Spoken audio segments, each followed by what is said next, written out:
మాంసాహారం తినటం పుణ్యమా పాపమా? ఈ మధ్యకాలంలో కులమత భేదాలు లేకుండా చాలామంది మాంసాహారం తినేస్తున్నారు. వేదాలు, గ్రంథాలు మరియు ఆయుర్వేదం మాంసాహారం తినడం గురించి ఏం చెప్తున్నాయి? అసలు ఈ మాంసాహారం గురించి భగవద్గీతలో శ్రీకృష్ణుడు ఏం చెప్పాడు? గరుడ పురాణం ప్రకారం మాంసాహారం తినడం వలన ఎలాంటి శిక్షలు అనుభవించాల్సి వస్తుంది? ఇలాంటి ఎన్నో విషయాలు ఈ వీడియోలో తెలుసుకుందాం. ఫ్రెండ్స్, ఫస్ట్ అయితే ఈ వీడియోకి ఒక లైక్ కొట్టండి. అలాగే మా ఛానల్ని కూడా సబ్స్క్రైబ్ చేసుకొని మాకు సపోర్ట్ చేయండి. ఒకసారి శ్రీకృష్ణుడు ఒక చెట్టు కింద కూర్చొని వేణువు వాయిస్తూ ఉన్నాడు. అప్పుడు ఒక జింక పరిగెత్తుకుంటూ వచ్చి కృష్ణుడి వెనక దాక్కుంది. ఆ జింక భయపడుతూ ఉండడంతో జింక తలపైన నిమురుతూ, ఏమైంది, ఎందుకు తాక్కున్నావు అని అడిగాడు కృష్ణుడు. అప్పుడు అదే సమయంలోకి జింకను వెతుకుంటూ ఒక వేటగాడు అక్కడికి వచ్చాడు. అప్పుడు ఆ వేటగాడు కృష్ణుడితో, ఆ జింక నా వేట, దీనిపై నాకే పూర్తి అధికారం ఉంది, నీ దగ్గర ఉన్న జింకను నాకు ఇచ్చేయి అన్నాడు. అప్పుడు కృష్ణుడు ఇలా అన్నాడు, ఓ వేటగాడ, ప్రతి జీవికి తన మీద తనకే అధికారం ఉంటుంది, మరి ఎవరికి అధికారం ఉండదు అని అంటాడు. అప్పుడు ఆ వేటగాడు, దీనిని నేను వేటాడి చంపి వండుకొని తింటాను అన్నాడు. అప్పుడు కృష్ణుడు, ఏదైనా జీవిని చంపి తినడం అనేది పాపం అవుతుంది. నువ్వు ఈ జింకను చంపి పాపాన్ని కట్టుకోవాలని అనుకుంటున్నావా? మాంసాహారం పుణ్యమా పాపమా అనే ధర్మం గురించి నీకు తెలియదా అన్నాడు. అప్పుడు వేటగాడు, పుణ్య పాపాల గురించి నాకు అనవసరం, నేను విన్న దానిని ప్రకారం జీవులను హత్య చేయటం గురించి శాస్త్రాల్లో చెప్పారు. రాజులకు కూడా వేటకు వెళ్ళి జంతువులను చంపుతూ ఉంటారు. రాజులే ఇలా చేస్తున్నప్పుడు మాంసాహారం తినడం తప్పు ఎలా అవుతుంది అని వేటగాడు శ్రీకృష్ణుడిని ప్రశ్నించాడు. మాంసాన్ని ఎక్కువగా తినటం వల్ల వేటగాడు బుద్ధిని కోల్పోయాడని శ్రీకృష్ణుడికి అర్థమైపోయింది. దాంతో వేటగాడు అడిగిన ప్రశ్నకు కృష్ణుడు, నేను నీకు ఒక కథ చెప్తాను, ఈ కథ పూర్తిగా విన్నాక మాంసాహారం తినడం పుణ్యమా పాపమా అని నువ్వే చెప్పు అని కృష్ణుడు వేటగాడితో అన్నాడు. అప్పుడు వేటగాడు సరే అంటాడు. అప్పుడు కృష్ణుడు కథ చెప్పడం మొదలుపెట్టాడు. ఒకసారి కళింగ రాజ్యంలో కరువు వచ్చింది. దాంతో ఆహార ఉత్పాదన తగ్గిపోయింది. వెంటనే ఈ సమస్యకు పరిష్కారం కనిపెట్టకపోతే మిగిలి ఉన్న కొంచెం ధాన్యం కూడా అయిపోతుంది, దాంతో కరువు ఇంకా పెరిగిపోతుంది అని మహారాజు బాధపడ్డాడు. ఈ విషయంపై మహారాజు సభలో ఉన్న అందరితో ఈ సమస్యను తీర్చడానికి అన్నిటికంటే కూడా చౌకైన వస్తువు ఏంటి అని అడిగాడు. అప్పుడు మంత్రులంతా కూడా ఆలోచనలో పడ్డారు. ధాన్యం, పండ్లు, కూరగాయలు లాంటివి పండించాలంటే చాలా శ్రమ చేయాల్సి ఉంటుంది. ఎంత శ్రమించినా ప్రకృతి సహాయం చేయకపోతే వీటిని పొందడం చాలా నష్టమవుతుంది. కాబట్టి చౌకగా ఆహారం దొరకడం కష్టం అన్నారు. అప్పుడు సామంత రాజుల్లో ఒక రాజుకు మాంసాహారం గురించి ఆలోచన వచ్చింది. ఎలాగైనా రాజుకు ఈ విషయం చెప్పాలనుకున్నాడు. అప్పుడు అతను రాజుతో, అన్నిటికంటే కూడా చౌకైన ఆహారం మాంసాహారం అనేది పౌష్టిక ఆహారం కూడా అవుతుందన్నాడు. అది విన్న మిగతా సామంత రాజులు అంతా సమర్థించారు. కానీ కళింగరాజు మహామంత్రి మాత్రం మౌనంగా ఉంటాడు. అప్పుడు మహామంత్రి, మీరెందుకు ఏమీ మాట్లాడటం లేదు? ఈ విషయంపై మీ అభిప్రాయం ఏంటి అని అడిగాడు. అప్పుడు మహామంత్రి, మహారాజా, ఈ విషయాలన్నీ కూడా నేను అంగీకరించలేను. మాంసాహారం అన్నిటికంటే కూడా చౌకైన పదార్థం అనేది నేను నమ్మను. కానీ ఈ విషయంపై నేను రేపు సభలో మాట్లాడతాను అని మౌనంగా ఉండిపోయాడు. ఆ రోజు రాత్రి మహామంత్రి మాంసాహారం చౌకైనది అని సలహా ఇచ్చిన సామంతరాజు ఇంటికి వెళ్ళాడు. అంత అర్ధరాత్రి సమయంలో మహామంత్రి తన ఇంటికి రావడం చూసి సామంతుడిపై పడ్డాడు. అతడితో మహామంత్రి ఇలా అన్నాడు, సాయంత్రం సభలో మహారాజు జబ్బు పడ్డాడు. మహారాజు పరిస్థితి దారుణంగా ఉంది. ఎవరైనా సరే బలశాలి రాజు శరీర మాంసం నాకు ఇస్తే మహారాజు జబ్బు నయమవుతుంది అని వైద్యుడు చెప్పాడు. మీ అంత యోగ్యం కలిగిన రాజు ఇంకెవరూ లేరు. ఈ విషయంలో మీరు సహాయం చేస్తే 1,00,000 సవర్లు ఇవ్వగలను. అందుకు బదులుగా నేను మీకు ఉండెను చీల్చి కొంచెం మాంసం తీసుకుంటాను అని మహామంత్రి చెప్పాడు. అది విని సామంతుడు ముఖం రంగు మారిపోయింది. నేను చనిపోయాక ఈ 1,00,000 సవర్లు నాకెందుకు? నా ప్రాణమే నాకు ముఖ్యం కాబట్టి నేనే నీకు 1,00,000 సవర్లు ఇస్తాను, నన్ను వదిలివేయమని మహామంత్రికి 1,00,000 సవర్లు ఇచ్చాడు సామంతరాజు. దాంతో మహామంత్రి ఏమీ అనలేక 1,00,000 సవర్లు తీసుకొని అక్కడి నుంచి వెళ్ళిపోయాడు. స్వర్ణ ముద్రలను తీసుకొని మహామంత్రి మిగతా సామంతుల వద్దకు వెళ్ళి మహారాజు కోసం మాంసం అడిగితే ఎవరు ఇవ్వటం ఒప్పుకోలేదు. తమ ప్రాణాలు కాపాడుకోవడానికి అందరూ తిరిగి స్వర్ణ ముద్రలు ఇవ్వడం మొదలుపెట్టారు. ఈ విధంగా మహామంత్రి కేవలం ఒక రాత్రిలోనే కొన్ని కోట్ల స్వర్ణ ముద్రికలను పోగు చేశాడు. మరుసటి రోజు సభకు సామంతులంతా కూడా త్వరగా హాజరయ్యారు. అందరూ మహారాజు ఆరోగ్యం గురించి తెలుసుకోవాలని అనుకున్నారు. కానీ ఎవరు కూడా మిగతా వారితో ఏమీ మాట్లాడలేదు. అందరూ రాజవైద్యుని కోసం ఎదురు చూస్తున్నారు. మహారాజు ఎప్పటి వరకు సభకు రారో అప్పటి వరకు ఏ ఒక్క సామంతుడిని కూడా సభ నుంచి బయటకు వెళ్ళడానికి అనుమతి ఇవ్వకూడదని మహామంత్రి సైనికులకు ఆదేశించాడు. ఆ తర్వాత మహారాజు సభలోకి వచ్చారు. మహారాజుకి ఎలాంటి అనారోగ్యం ఉన్నట్లు సామంతులకు అనిపించలేదు. మహామంత్రి తమతో అబద్ధం చెప్పాడు అని ప్రతి సామంతుడి మనసులో అనుకున్నాడు. కానీ ఈ విషయం గురించి ఎవరితోనూ కూడా మాట్లాడలేదు.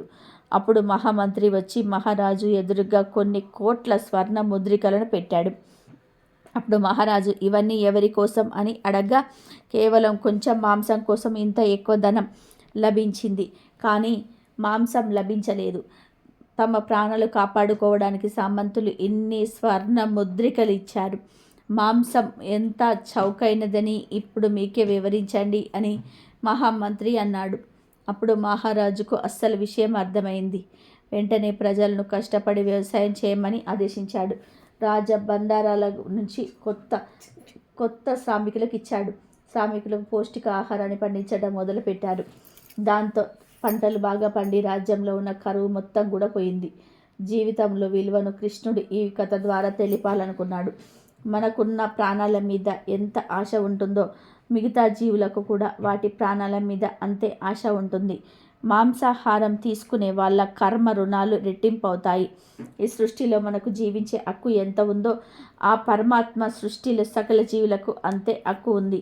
కానీ మనం కేవలం బలం ఉందని వాటిని చంపడం ఎంతవరకు న్యాయమో ఎవరికి వారే స్వయంగా ఆలోచించుకోవాలని కృష్ణుడు ఆ వేటగాడికి మాంసాహారం ఎందుకు తినకూడదో వివరించాడు.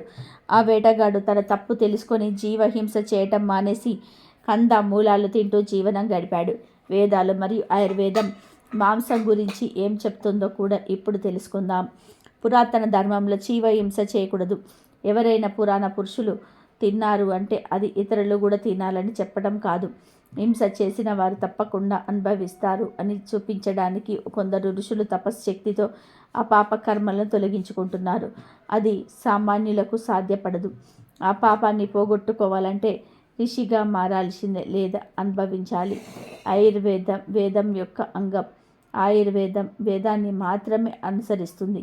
వేదాల్లో మాంసం తినడం నిషిద్ధం కాబట్టి ఆయుర్వేదంలో కూడా మాంసం తినడం కూడా చెప్పబడదు. మన శాస్త్రాలు శాకాహారం తీసుకోవాలని చెప్తూ ఉన్నాయి. పవిత్ర గ్రంథమైన భగవద్గీత కూడా శాకాహారాన్ని తినాలని, హింసను అనుసరించమని చెప్తుంది. శ్రీకృష్ణుడు అర్జునుడితో ఏ ప్రాణిని చంపొద్దని, బాధ పెట్టకూడదని చెప్పాడు. జంతువులను ప్రేమగా గౌరవంగా చూడమని బోధించాడు. ప్రపంచంలోని ప్రతి జీవి ఉనికికి ప్రత్యేక ఉద్దేశం ఉందని వేదాలు చెప్తున్నాయి. అందుకే ఆ మానవులు జీవహింస చేయరాదని వేదాలు చెప్తున్నాయి. మన ఆత్మ శరీరాన్ని శుద్ధి చేసుకోవడానికి శాకాహారం మాత్రమే తీసుకోవాలి. జంతువులు చంపి వాటి మాంసం తినేవారికి దేవతలు నివసించే స్వర్గంలో స్థానం ఉండదని అంటూ ఉంటారు. జంతువుల మాంసాన్ని కొనటం, విక్రయించటం, జీవిని చంపడానికి కూడా మనమే బాధ్యులం అవుతాము. ఆది మానవులు మాంసం తినేవారు. ఆనాటికి వారికి తెలిసింది అదే. కానీ కాలక్రమేణా అనేకమైన కూరగాయలు, పండ్లు సమృద్ధిగా పండించటం మొదలుపెట్టారు.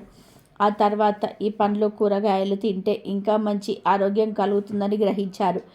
మన చుట్టూ తిరుగుతూ కేరింతలు కొడుతూ ఉండే జంతువులను కూడా తినటం మృగధర్మం. సింహం, పులి ఇప్పటికీ మాంసమే తింటాయి. వాటికి వేరే ప్రత్యామ్నాయం లేదు. కానీ మనిషి తన చుట్టూ ఉన్న పశువులను, పక్షులను చంపకుండా వాటిని బ్రతికిస్తూ కూడా తాను పళ్ళు, కూరగాయలు తింటూ హాయిగా బ్రతకవచ్చు. అలాంటప్పుడు మాంసాహారం ఎందుకు? ఈ ఆలోచనతోటే సమాజంలోని కొన్ని వర్గాలు అహింస మార్గంలో జీవించటం మొదలుపెట్టారు. ఇలా మానవుడు మాంసాహారం నుంచి శాకాహారానికి మారడానికి కొన్ని వేల సంవత్సరాలు పట్టింది. ఇప్పుడు మహాత్ములు, ఋషులు, యోగులు పూర్తిగా శాకాహారమే తింటున్నారు. వీరు ఏది ఆచరిస్తే సమాజంలోని ఇతర సామాన్యులు దానిని ఆచరించటం మొదలుపెట్టారు. ఇప్పుడు శాకాహారం తినేవారికి కూడా రకరకాల రోగాలు వస్తూ ఉన్నాయి. అందుచేత మహర్షులు మరికొంత పరిశోధనలు చేశారు. వారి పరిశోధనలో తెలిసింది ఏమిటి అంటే మనము కూరగాయలను బాగా ఉడికించి తింటే అందులోని శక్తి అంతా కూడా నశిస్తుంది. దానివల్లే మనకు అన్ని రకాల రోగాలు వస్తూ ఉన్నాయి. దానితో కొంతమందికి కేవలం పచ్చి కూరగాయలు మరి పండ్ల మిశ్రమం తయారు చేసుకొని తినడం మొదలుపెట్టారు. ఇది చాలా చౌకగా ఉంటుంది, పూర్తి ఆరోగ్యం చేకూరుతుంది. సో మాంసాహారం తినడం వల్ల మనం ఎంతో పాపాన్ని మూటకట్టుకుంటున్నాం. ఇక నుంచి అయినా సరే మాంసాహారాన్ని తినటం తగ్గిద్దాము, జంతువులను రక్షిద్దాం. గాడిద స్త్రీల గురించి చెప్పిన 3 చెత్త విషయాలు వినడానికి అసహ్యంగా ఉన్న ఇవి నిజాలు. ప్రతి ఒక్కరు కూడా తప్పకుండా ఈ విషయాలను తెలుసుకోవాలి. గాడిద చెప్పిన ఈ మాటలను వినడం వలన మీ ఇంట్లో ఎప్పుడు సుఖ సంతోషాలు నెలకొంటాయి, తెలివితేటలు పెరుగుతాయి, పేదరికం పోతుంది, ఉన్నది కలుగుతుంది. ఒకసారి ఒక గాడిద మరణించింది. ఆ తర్వాత ఆ గాడిద యమధర్మరాజును చేరుకుంది.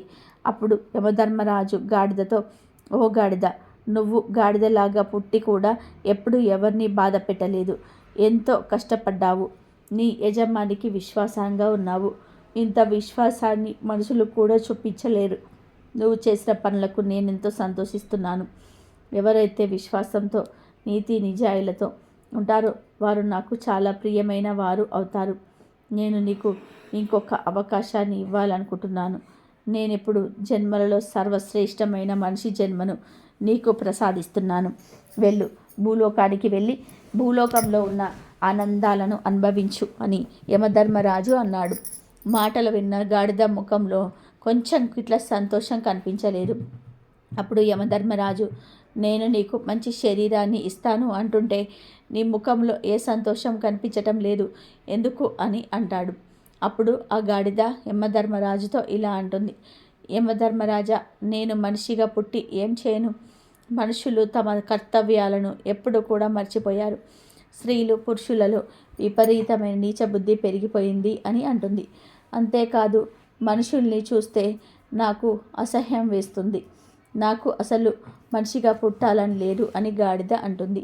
అప్పుడు యమధర్మరాజు, ఓ గాడిద, వేదాలలో చెప్పబడుతున్నటువంటి సర్వశ్రేష్టమైన మానవ జన్మ పొందడం కోసం స్వర్గలోకంలో ఉన్న దేవతలు కూడా ఎదురు చూస్తూ ఉంటారు.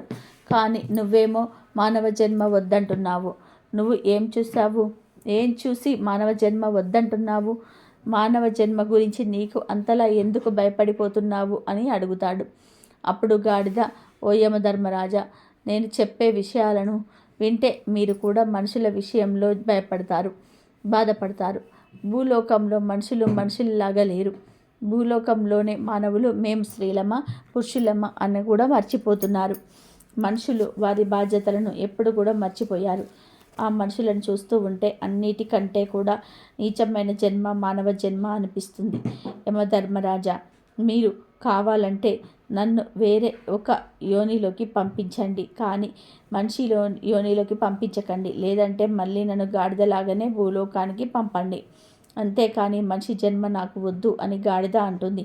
అప్పుడు యముడు, ఓ గాడిద, నువ్వు మనిషి చేసే ఏ పనులు చూశావు? ఎందుకు నువ్వు మనిషిలాగా జన్మించడానికి ఇంతలా భయపడుతున్నావు, బాధపడుతున్నావు అని అడుగుతాడు. అప్పుడు ఆ గాడిద, యమధర్మరాజా, మీకు తెలుసుకోవాలని కోరికగా ఉంటే నేను చెప్తే వినండి. నేను చూసిన 3 సంఘటనలు చెప్తాను వినండి. మొదటి సంఘటన ఏమిటి అంటే, ఒకసారి ఒక యువ పండితుడు కాశీలోని విద్యను అభ్యసించడానికి వెళ్ళాడు. తను 12 సంవత్సరాల పాటు విద్యాభ్యాసం పూర్తి చేసి తిరిగి ఇంటికి వచ్చాడు. ఇంటికి వచ్చాక ఆ పండితుడు తన తండ్రితో ఇలా అన్నాడు, నాన్నగారు, నేను వేదాంగాలు నేర్చుకున్నాను. కాబట్టి మీరు నన్ను ఏదైనా ప్రశ్న అడగండి, నేను దానికి సమాధానం చెప్తాను అని అన్నాడు. అప్పుడు ఆ యువక పండితుడితో తండ్రి ఇలా అన్నాడు, నువ్వు అన్నీ చదువుకొని వచ్చాను అంటున్నావు కాబట్టి నేను నీకు ఒక ప్రశ్న అడుగుతాను, దానికి సమాధానం చెప్పమని ఆ పాపానికి తండ్రి ఎవరు అని అడిగాడు. అప్పుడు ఆ యువ పండితుడు ఆలోచనలో పడ్డాడు. పాపానికి తండ్రి, ఈ విషయాన్ని నేను ఏ పుస్తకంలోనూ చదవలేదు, అసలు ఈ విషయం ఏ పుస్తకంలోనూ లేదు అని ఆలోచనలో పడ్డాడు. ఎలా అయినా సరే ఈ విషయం తెలుసుకోవడానికి రాత్రంతా కూడా అనేక పుస్తకాలు చదివాడు. కానీ ఎన్ని పుస్తకాలు చదివినా కూడా సమాధానం దొరకలేదు. మరుసటి రోజు తండ్రి మళ్ళీ కొడుకును అడుగుతాడు, నీకు పాపానికి తండ్రి పేరే తెలియనప్పుడు నువ్వు అంత దూరం వెళ్ళి ఏం చదువుకొని వచ్చావు అన్నాడు. తండ్రి మాటలు విన్న యువ పండితుడు, మీరు ఏం చింతించకండి, నేను ఎలాగైనా సరే పాపానికి తండ్రి పేరేమిటో తెలుసుకొని వస్తానని మళ్ళీ ఆ యువకుడు పండితుడు కాశీకి బయలుదేరాడు. దారిలో అతనికి దారి వేసింది. అక్కడే అతనికి ఒక ఇల్లు కనిపించింది. ఆ యువ పండితుడు ఆ ఇంటి దగ్గరికి వెళ్ళి ఆ ఇంట్లో ఉన్న స్త్రీతో, అమ్మ, నేను చాలా దూరం నుండి వస్తున్నాను, నాకు దాహంగా ఉంది, కొంచెం మంచి నీళ్ళు ఇవ్వండి అన్నాడు. అప్పుడు ఆ స్త్రీ అతడికి కొన్ని నీళ్ళు ఇచ్చింది. ఆ యువ పండితుడు ఆయన మంచి నీళ్ళు తాగిన తర్వాత, ఇది ఎవరి ఇల్లు, మీరు ఎవరు అని అడిగాడు. అప్పుడు ఆ స్త్రీ, మీరు ఈ నీళ్లు తాక్కముందే ఆ ప్రశ్న అడిగి ఉండాల్సింది, ఇప్పుడు ఎందుకు అడుగుతున్నారు, కానీ అడుగుతున్నారు కనుక చెప్తున్నాను, ఈ ఇల్లు ఒక వేశ్యది, నేను ఒక వేశ్యను అంది. అప్పుడు విన్న యువక పండితుడు, అయ్యో, నేను ఎంత పెద్ద అపరాధం చేశాను, నేను ఒక వేశ్య ఇంట్లోని నీళ్లు తాగాను, నేను పాపానికి తండ్రి పేరు వెతుక్కుంటూ వచ్చి నేను ఇంకా పాపాత్ముడిని అయ్యాను అనుకుంటూ ఉండగానే ఆ వేశ్య ఇలా అంటుంది, ఇంతకీ మీరెవరు, ఎక్కడికి వెళ్తున్నారు అని అడిగింది. దానికి ఆ పండితుడు మొత్తం విషయమంతా కూడా ఆ వేశ్యతో చెప్పి, నేను పాపానికి తండ్రి పేరు తెలుసుకోవడానికి కాశీకి వెళ్తున్నాను అన్నాడు. అప్పుడు ఆ వేశ్య, ఇతడు 12 సంవత్సరాలు కాశీలో చదువుకొని వచ్చాడు, అయినా కూడా పాపానికి తండ్రి పేరు ఏమిటో తెలియదు, ఇప్పుడు మళ్ళీ కాశీకి వెళ్తే మాత్రం పాపానికి తండ్రి పేరు ఎలా తెలిసిపోతుంది అని మనసులో అనుకుంటుంది. ఈ పండితుడు ఎలాగో నా దగ్గరికి వచ్చాడు కాబట్టి ఆ సమాధానం ఏమిటో నేను ఇతడికి చెప్తే సరిపోతుంది కదా అని ఆలోచించి ఆ వేశ్య ఆ పండితుడితో, మహాత్మా, మీకు పాపానికి తండ్రి పేరు తెలుసుకోవాలన్నట్లయితే మీరు కాశీకి వెళ్ళాల్సిన అవసరం లేదు, పాపానికి తండ్రి పేరు నేనే నీకు చెప్తాను అంది. అప్పుడు ఆ పండితుడు, నువ్వు నాకు ఆ పేరు చెప్పావు అంటే నేను అంత దూరం వెళ్ళాల్సిన పని ఉండదు, అదేదో త్వరగా చెప్పు అంటాడు. అప్పుడు ఆ వేశ్య, ఓ మహాత్మా, నేను మీకు ఆ పేరు చెప్తానులే కానీ మీరు చాలా నీరసంగా ఉన్నారు, మీరు చాలా దూరం నుండి నడిచి వచ్చారు, అందువలన మీరు కాసేపు ఇక్కడ విశ్రాంతి తీసుకోండి, ఆలోగా నేను మీకు భోజనం సిద్ధం చేస్తాను, మీరు భోజనం చేసిన తర్వాత మీకు ఆ సమాధానం చెప్తాను అంది. అప్పుడు ఆ పండితుడు, నేను మీ ఇంట్లో ఎలా భోజనం చేస్తాను, నువ్వు ఒక వేశ్యవి, నేను ఇక్కడ భోజనం చేయలేను, అసలు ఇక్కడ మంచినీళ్ళు తాగినందుకే నేను ప్రాయచిత్తాన్ని చేసుకోవాలి అన్నాడు. ఆ మాటలు విన్న స్త్రీ, నేను మీకు బియ్యం, పప్పు, నెయ్యి, కూరగాయలు అన్నీ ఇస్తాను, మీరు స్వయంగా భోజనాన్ని తయారు చేసుకొని తినండి అని చెప్తుంది. అప్పుడు ఆ పండితుడు, నువ్వు ఒక వేశ్యవి, నేను నీ ఇంటి నుండి ఒక బియ్యం గింజ తీసుకోవడానికి కూడా సిద్ధంగా లేను అని అన్నాడు. అప్పుడు ఆ వేశ్య, ఓ మహాత్మా, నువ్వు ఇవి నా చేతిలో నుండి తీసుకున్నావు అంటే నేను మీకు 5 బంగారు నాణ్యాలు ఇస్తాను అంది. దాంతో ఆ పండితుడు, ఇక్కడ నన్ను ఎవరు చూస్తారులే అని అన్నా, నేను ఎవరో ఇక్కడి వారికి తెలియదు కదా అనుకొని ఆమె చేతిలో నుంచి బంగారు నాణ్యాలు తీసుకొని ఆ వేసిచ్చిన ఆధారాలు కూడా తీసుకున్నాడు.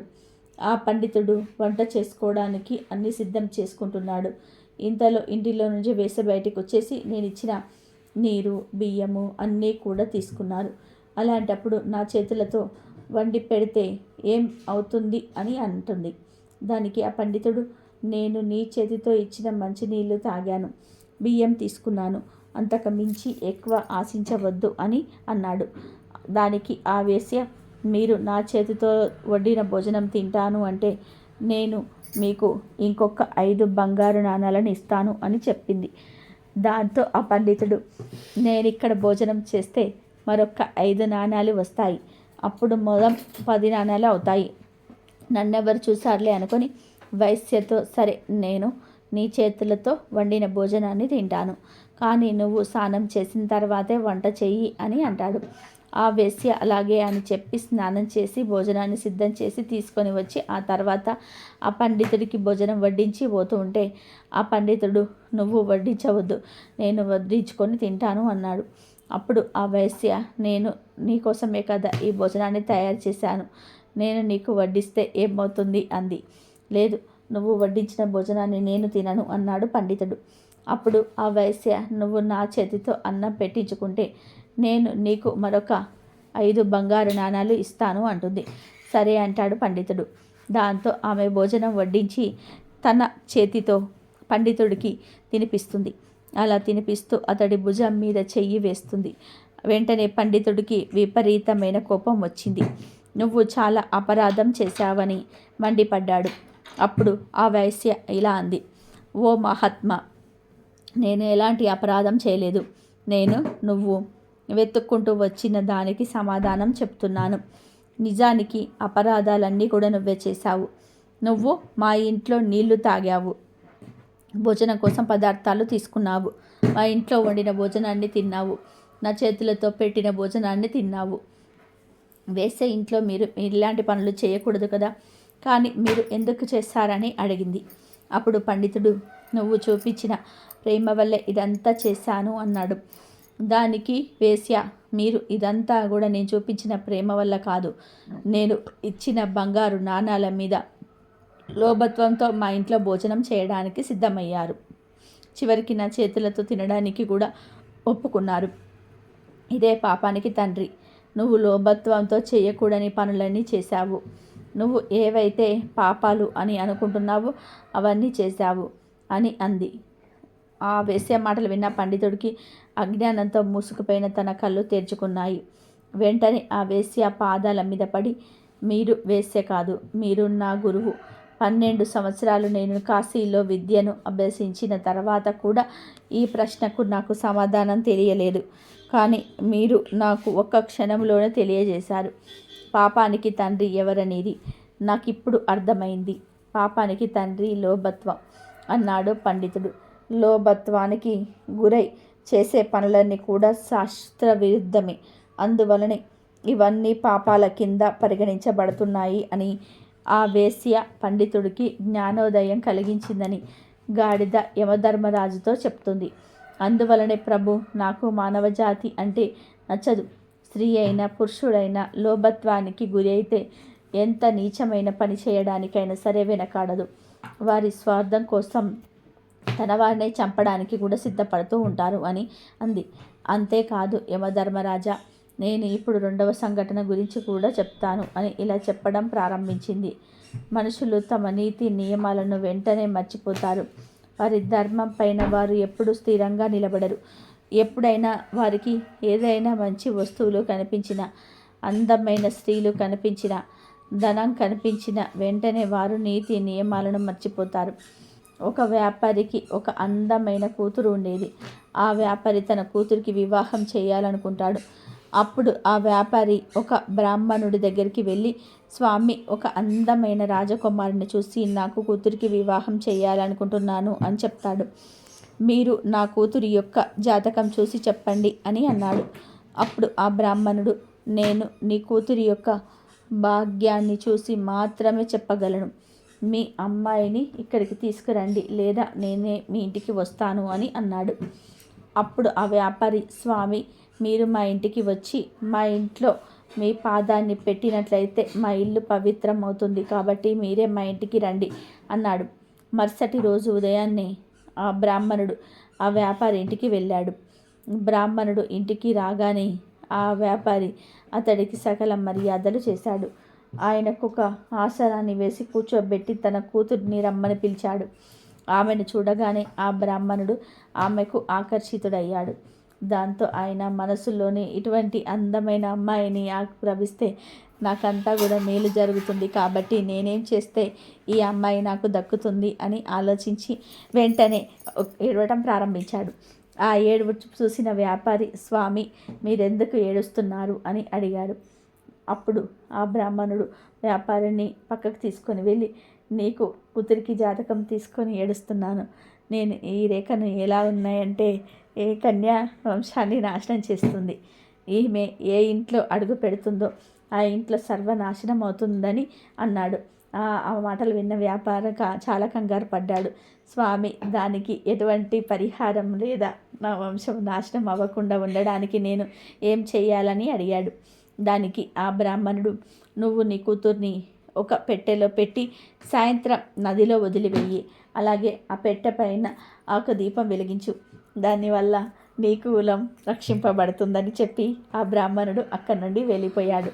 ఆ బ్రాహ్మణుడు ఎందుకలా చెప్పాడు అంటే, ఖచ్చితంగా ఆ వ్యాపారి తన కూతుర్ని నదిలో వదిలేస్తాడు.